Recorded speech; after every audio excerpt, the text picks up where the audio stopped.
Hello everyone, আসসালামু আলাইকুম। সবাই কেমন আছেন? আশা করছি সবাই ভালো আছেন। তো আপনাদের দোয়ায় আমরাও আলহামদুলিল্লাহ ভালো আছি।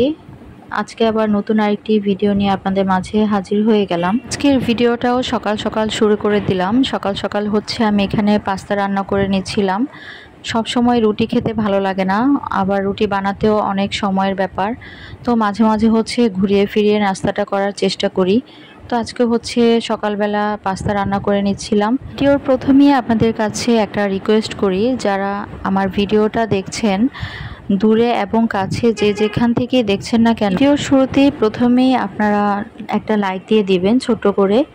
আর যারা সাবস্ক্রাইব করেননি তারা প্লিজ আমার চ্যানেলটা সাবস্ক্রাইব করে দিয়ে পাশে থাকা বেল আইকনটা চাপ দিয়ে দিবেন, যাতে করে আমি ভিডিও ছাড়া মাত্রই আপনাদের কাছে নোটিফিকেশনটা চলে যায় আর আপনারা সময় সুযোগ করে আমার ভিডিওটা দেখে নিতে পারেন। আপনাদের একটা লাইকই পারে আমাকে অন্যান্য মানুষের কাছে আমার ভিডিওটা পৌঁছে দিতে।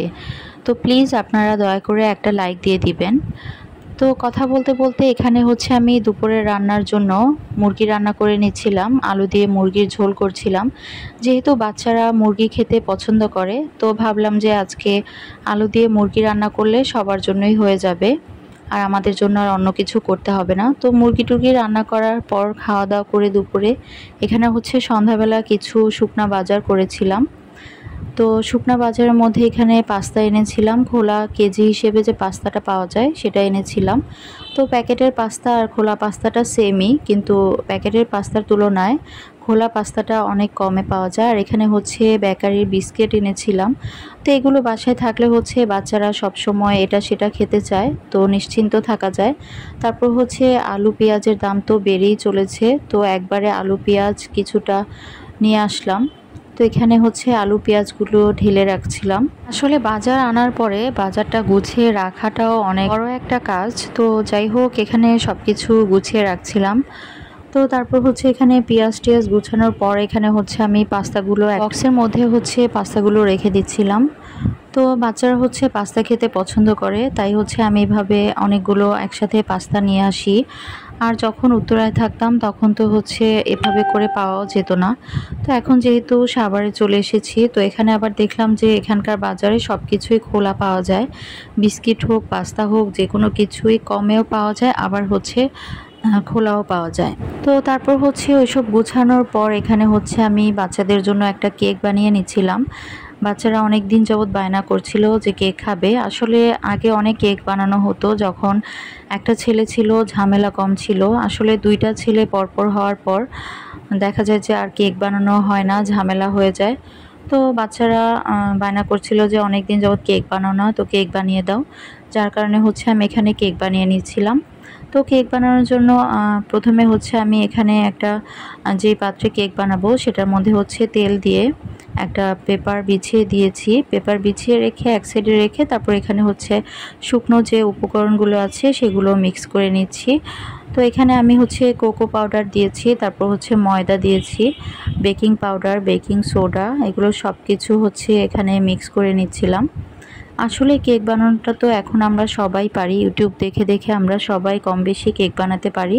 তো এর জন্য হচ্ছে আমি এখানে মেজারমেন্টটা বললাম না। কেক বানাতে বানাতে আপনাদের সাথে একটা কথা বলি, সেটা হচ্ছে যে আপনারা অনেকেই হচ্ছে আমার চ্যানেলটা সাবস্ক্রাইব করেন, ভিডিও দেখে ভালো লাগলে অনেক আপু ভাইয়ারাই সাবস্ক্রাইব করেন। তো আপনাদের কাছে একটা রিকোয়েস্ট থাকবে যে যার চ্যানেলে আপনারা সাবস্ক্রাইব করেন না কেন, আপনারা হচ্ছে তার ভিডিও অন্তত 2টা ভিডিও দেখে তারপর হচ্ছে আপনারা চ্যানেলটা সাবস্ক্রাইব করবেন।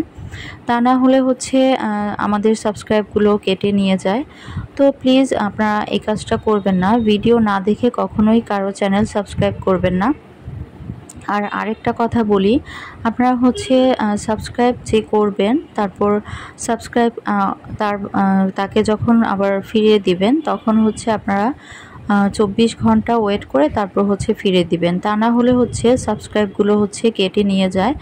তো এই বিষয়গুলো আপনারা অবশ্যই খেয়াল রাখবেন, তাহলে হচ্ছে আমাদের যারা আমরা সাবস্ক্রাইব করি একে অপরের চ্যানেল, তাহলে আমাদের দুইজনেরই সাবস্ক্রাইব আর কেটে নিয়ে যাবে না। তো যেহেতু আমরা এখানে কষ্ট করে কাজ করছি, কোনো না কোনো কিছুর আশায় তো আমরা কাজ করছি, তাই না? তো এখানে আমরা সবাই সবাইকে সাপোর্ট করব, আর হচ্ছে আমরা এই বিষয়গুলো একটু মাথায় রাখলে দেখা যাবে যে আমরা দ্রুত সফলতা অর্জন করতে পারবো।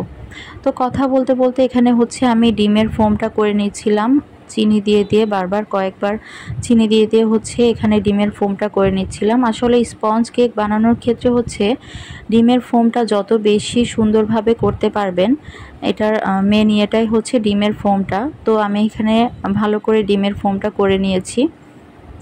তারপর হচ্ছে এখানে আমি আস্তে আস্তে করে শুকনো উপকরণগুলো মিশিয়ে নিচ্ছি। এখানে জোরে জোরে মেশাতে যাবেন না। এই যে দেখতে পাচ্ছেন আমি ভিডিওটা কোনো স্পিড বাড়াইনি। তো এখানে হচ্ছে এরকম করে আস্তে আস্তে করে হচ্ছে আপনারা মিশিয়ে নেবেন। শুকনো উপকরণগুলো 2-3 বারে দিয়ে দিয়ে আস্তে আস্তে করে মিশিয়ে নেবেন। তো মেশানোটা যত বেশি ভালো হবে, আর ফোমটা নষ্ট করা যাবে না। ফোমটা নষ্ট হয়ে ডেবে গেলেই হচ্ছে কেকটা একদমই স্পঞ্জি হয় না, শক্ত হয়ে যায়। তো এই বিষয়গুলো খেয়াল রাখলে হচ্ছে আপনাদের স্পঞ্জ কেক বানাতে আর কোনো সমস্যা হবে না। তো এখানে দেখতেই পাচ্ছেন যে আমি কিভাবে শুকনো উপকরণগুলো বারবার দিয়ে দিয়ে আস্তে আস্তে করে মিশিয়ে নিচ্ছি।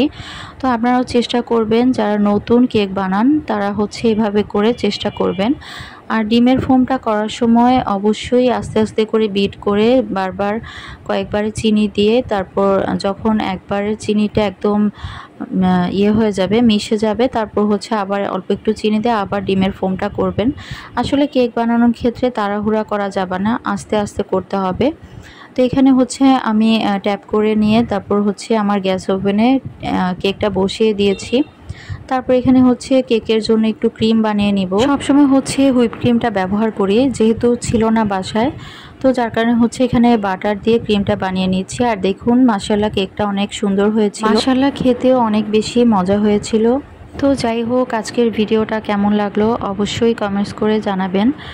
আর যদি ভিডিওটা ভালো লেগে থাকে অবশ্যই একটা লাইক দিয়ে পাশে থাকবেন। আপনার একটা লাইকই পারে অন্যের কাছে আমার ভিডিওটা পৌঁছে দিতে। তো চ্যানেলটা সাবস্ক্রাইব করে দিয়ে পাশে থাকবেন। সবাই সবার জন্য দোয়া করবেন, সবাই সবার পাশে থাকবেন। সবাই ভালো থাকবেন, সুস্থ থাকবেন। নেক্সট ভিডিও দেখার জন্য অপেক্ষা করবেন। আল্লাহ হাফেজ, আসসালামু আলাইকুম।